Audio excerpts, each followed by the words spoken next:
அனைவருக்கும் வணக்கம். நம்ம சென்ற வகுப்புல கண்ணப்ப நாயனார் வரலாறு, கண்ணப்பருடைய வரலாறை பார்த்தோம். அவருடைய பிறப்பு, அவருடைய வாழ்வியல் எப்படி இருந்துச்சு அப்படின்னு. அதன் தொடர்ச்சியா பின் அவர் எப்படி சிவபெருமானுடைய தரிசனத்தை பெறாரு அப்படின்றத நாம இந்த பகுதியில பார்க்கலாம். சரியா? அப்போ நம்ம சென்ற காணொலியிலேயே பார்த்தோம், இளவரசனா முடிசூட்டக்கூடிய இந்த கண்ணப்பர், திண்ணன் அப்படின்ற பெயர் கொண்டவர் முடிசூட்டுறாரு. கன்னி வேட்டைக்காக கிளம்புறாங்க. காடுகளுக்கு போய் பன்றிய பிடிச்சு இலைப்பாறுறதுக்காக ஒரு இடத்தை தேர்வு செய்யறாங்க அப்படின்றத நாம பார்த்தோம். இப்போ அந்த மலையை பார்க்கலாம். இப்ப திருக்காலத்தி அப்படின்ற ஒரு மலை, ரொம்ப அழகான மலை. அங்கதான் குடுமி தேவர் அப்படின்ற சிவபெருமானுடைய கோவில் இருக்குது.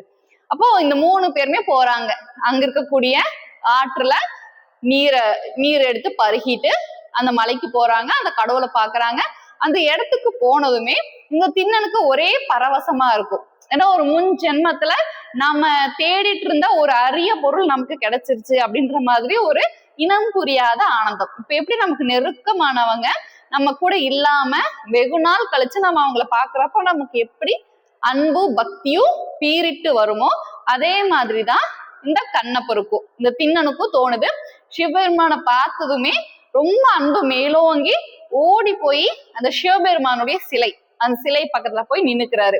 அந்த சிலையை பார்த்ததுமே, நீங்க எப்படி இருக்கீங்க, உங்களை நான் இவ்வளவு நாள் நான் பார்க்காம இருந்துட்டேனே, நான் இப்பதான் உங்களை பார்க்க எனக்கு சந்தர்ப்பம் கிடைச்சிருக்கே, இது எவ்வளவு பெரிய அரிய செயல் அப்படின்னு அந்த சிவபெருமான் கிட்ட போய் விழுந்து ரொம்ப வணங்குறாரு. வணங்கிட்டு கொஞ்ச நேரம் பேசிக்கிறாரு. இப்ப எப்படி நம்ம உறவினர்கிட்ட பேசுறோமோ அதே மாதிரி அந்த சிவபெருமான் அந்த கடவுளை பார்த்து பேசுறாரு. இனிமே நான் உங்களை விட்டு எங்கேயுமே போக மாட்டேன், இனிமே நான் தினமும் நான் உங்களை வந்து பார்த்துட்டு போறேன் அப்படின்னு சிவபெருமான் கிட்ட உரிமையோட பேசிட்டு, சரி இப்ப நீங்க இங்க தனியா தானே இருக்கீங்க, நீங்க எப்படி தனியா இருப்பீங்க, உங்களுக்கு பயமா இருக்காதா, உங்களுக்கு காவலுக்கு யாராவது வேணுமே, உங்களுக்கு ஏதாவது ஆச்சு,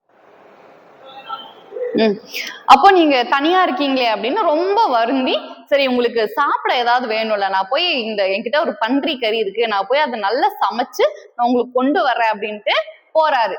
அப்படியே போறாரு. திரும்பி சிவபெருமானை பாக்குறாரு. சிவபெருமானை பார்த்ததுமே அவருக்கு அந்த இடத்த விட்டு போக மனசு இல்ல. ஓடி வந்து திரும்பவும் சிவபெருமான் கிட்ட உட்காந்துக்கிறாரு. சரி நான் மறுபடியும் போய் உங்களுக்கு நான் சாப்பாடு கொண்டு வர்றேன் அப்படின்ட்டு போறாரு. சிவபெருமானை பார்த்துட்டு பார்க்க முடியாம திரும்ப வந்து உட்கார்றாரு. இப்படி தொடர்ந்து செஞ்சுக்கிட்டே இருக்காரு. கடைசியில சரி போய் அந்த பன்றி கறியை நல்லா சமைப்பாங்க. சமைச்சிட்டு அந்த சமைச்ச பன்றி கறியை எடுத்து சாப்பிட்டுட்டு எந்த பகுதி நல்லா சுவையானதா இருக்கு அப்படின்றத பார்த்துட்டு கொண்டு வந்து சிவபெருமான் கிட்ட வைக்கிறாரு. வச்சுட்டு நீ நல்லா சாப்பிடு, நான் இனிமே தினமும் உனக்காக இந்த மாதிரி கறிகள் கொண்டு வந்து கொடுக்குற அப்படின்னு சொல்லிட்டு அன்பை காட்டிட்டு போயிடுறாரு. அதுக்கப்புறம் மறுநாள் ஆகுது. மறுநாள் ஆனதுமே என்ன ஆகுது அப்படின்னு பார்த்தோம்னா, அந்த கோவில்ல எப்பயுமே பூசை பண்ணக்கூடியவர் ஒரு அந்தனர் அவர் வந்து பாக்குறாரு. மறுநாள் காலையில வந்ததுமே அவருக்கு ரொம்ப அதிர்ச்சியா இருக்கும். யார் இந்த சிவபெருமான் கிட்ட இந்த அசைவ உணவுகள் எல்லாம் வச்சது, ரொம்ப அபசகுணமா இருக்கு, இது சரியில்லையே அப்படின்னு அவர் ரொம்ப பயப்படுறாரு, ரொம்ப வருந்துறாரு. ஏன்னா அந்த கோவில்ல காலகாலமா பூசை பண்ணக்கூடியவர் அவர் தான். சிவபெருமான் மேல அவருக்கும் ஏகப்பட்ட பக்தி நிறைந்ததா இருக்குது. அப்ப அதை பார்த்ததுமே அவருக்கு மனசு கேட்காம அது எல்லாத்தையும் சுத்தப்படுத்திட்டு அவரை எப்பயுமே செய்யக்கூடிய மாதிரி அவருடைய முறையில பூசைகள் எல்லாம் பண்ணிட்டு கோயிலை விட்டு போயிடுறாரு.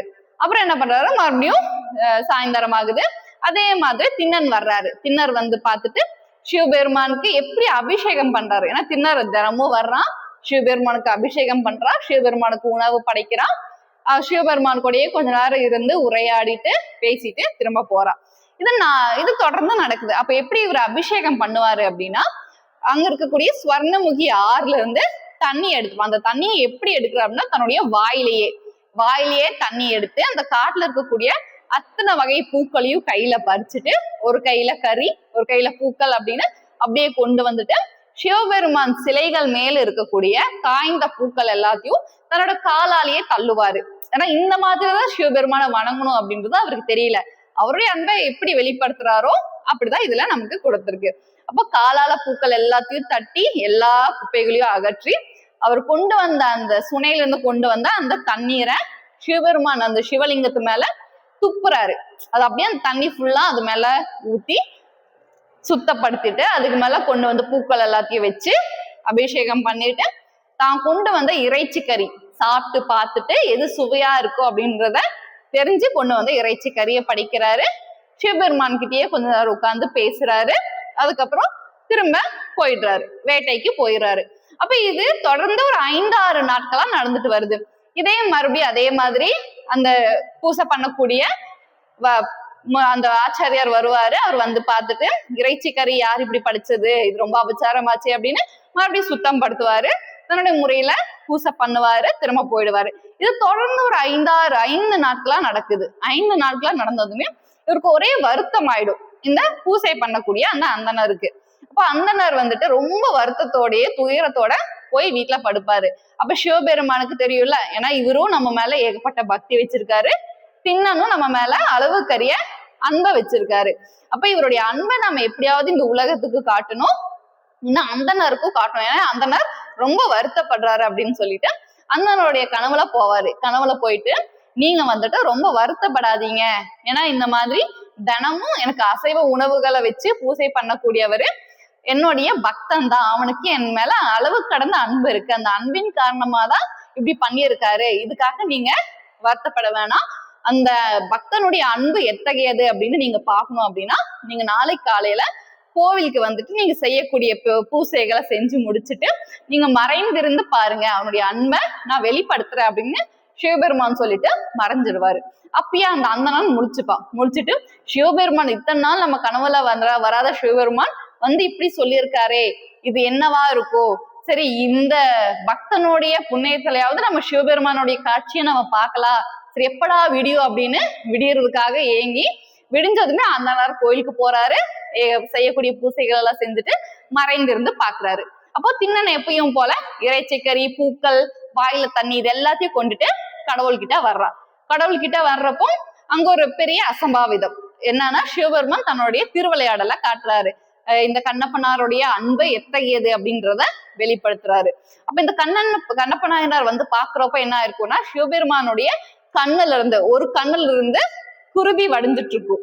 அப்ப இந்த திண்ணனுக்கு பார்த்ததுமே என்ன பண்றதுன்னு புரியல, நம்ம சிவபெருமானுடைய ஒரு கண்ணுல இப்படி குருதி வடியுதே, இது நம்ம என்ன பண்ணணும், எப்படி சரி பண்ணணும்னு தெரியாம அதை பார்த்து பயந்து மயங்கி விழுகிறாரு. நம்ம என்ன பண்ணணும்ட்டு எங்கெங்கயோ ஓடுறாரு. அந்த காடுகள்ல கிடைக்கக்கூடிய பச்சிலை மூலிகைகள் எல்லாத்தையும் எடுத்து சிவபெருமானுடைய கண்ணுல போடுறாரு. என்ன வைத்தியம் பண்ணியோ என்னென்ன பண்ணி பார்த்துமே அது சரியாகல. அதே மாதிரி ரத்தம் வந்துகிட்டே இருக்கு. அப்பதான் இந்த திண்ணனுக்கு ஒரு ஞாபகம் வருது, அவங்களுடைய வேடர் குலத்துல ஊனுக்கு ஊன் அப்படின்ற ஒரு செய்தி இருக்கு.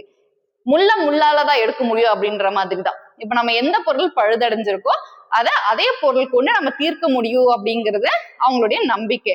அதன் அடிப்படையில் என்ன பண்றாரு, அப்போ சிவபெருமானுடைய கண் இப்படி ஆயிருக்கு, அப்ப இந்த சிவபெருமானை நம்ம குணப்படுத்தணும் அப்படின்னா அதற்கு தீர்வு நம்மளுடைய கண் எடுத்து நம்ம சிவபெருமானுக்கு வச்சா இது சரியாயிடும், ரத்தம் நின்னுடும் அப்படின்னு யோசிச்சுட்டு தன்னுடைய ஒரு கண்ணை நோண்டி சிவபெருமான் மேல வைக்கிறாரு. அப்போ வந்துட்டு அடுத்த கண்ணுல குருதி வர ஆரம்பிச்சிடும். ஏன்னா சிவபெருமான் சோதிக்கிறாரு இன்னுமே. அப்போ அதே மாதிரி இன்னொரு கண்ணுல ரத்தம் வரதை பார்த்ததுமே கண்ணப்பனாருக்கு என்ன பண்றதுன்னு தெரியல, இது என்ன சோதனையா இருக்கு, இன்னொரு கண்ணுலயும் ரத்தம் வருதே, இதை நம்ம எப்படியாவது நிறுத்தணும், இப்ப இதை நிறுத்துறதுக்கான வழிதான் நமக்கு தெரிஞ்சிருச்சுல, நம்ம கிட்ட இன்னொரு கண்ணு இருக்கு, இதையும் நம்ம கொண்டு வச்சு சிவபெருமானா நம்ம குணப்படுத்திடலாம் அப்படின்னு சொல்லிட்டு ஒரு கால், ஏன்னா நம்ம இன்னொரு கண்ணையும் எடுத்துட்டாரு அப்படின்னா அவருக்கு கண் தெரியாம போயிடும், நம்ம எங்க கண்ணை பதிக்கிறோம் அப்படின்றது தெரியாது அப்படின்றதுக்காக சிவபெருமானுடைய கண் இருக்கக்கூடிய இடத்துல காலை வச்சுட்டு தன்னுடைய கண்ணை நோண்டி வைக்க போவாரு. அந்த சமயத்துல சிவபெருமானே அவர் முன்னாடி தோன்றி, உன்னுடைய பக்திய உன்னுடைய அன்பை இந்த உலகாரிய செய்யணும்னு தான் நான் இப்படி பண்ணேன், ஆனா ஒரு மனிதனுக்கு தன்னுடைய உறுப்புகள் எவ்வளவு முக்கியம், கண் அதிலும் ரொம்ப முக்கியம், அத்தகைய உறுப்பையே நீ எனக்காக கொடுக்க துணிஞ்சிட்ட, அதனால இன்னையில இருந்து நீ கண்ணப்பனார் அப்படின்னு அழைக்கப்படுவ, என்னுடைய சந்ததியில எனக்கு முன்னாடி நீ இருப்ப, உன்னை வணங்கிட்டுதான் என்ன வணங்கணும், அப்பதான் என்ன வணங்குறதுக்கான பலன் முழுசா கிடைக்கும் அப்படின்னு சிவபெருமானால சொல்லப்படுது. அங்க இருக்கக்கூடிய ஒளிஞ்சிருந்து பார்க்கக்கூடிய அந்த அந்தனரும் பார்த்து ரொம்ப ஆச்சரியப்பட்டு போறாரு. அப்போ ஒரு மனிதன் கடவுள் மேல எந்த அளவுக்கு அன்பு கொண்டிருப்பா அப்படின்றதுக்கு இந்த கண்ணப்ப நாயனார் அப்படின்றவரு சாட்சியா இருக்காரு. ஏன்னா இந்த காலத்துல நம்ம ஒருத்தருக்கு கண்ணுல ஏதாவது கோளாறு அப்படின்னா நம்ம இன்னொருத்தருடைய நல்லா இருக்கக்கூடிய கண்ணை வச்சு நம்ம சரி பண்ணிடுறோம். அப்போ ஒரு இன்னொரு கண்ணை வச்சு நம்ம குணப்படுத்த முடியும் அப்படின்ற ஒரு சிந்தனை, ஒரு அறிவியல் சிந்தனை அந்த காலத்திலேயே கண்ணப்ப நாயனாரால பண்ணப்பட்டிருக்கு. அப்போ இதுதான் இவருடைய வரலாறா இருக்கு. அடுத்த வகுப்புல நாம இன்னொரு நாயன்மார் குறித்து பார்க்கலாம். நன்றி, வணக்கம்.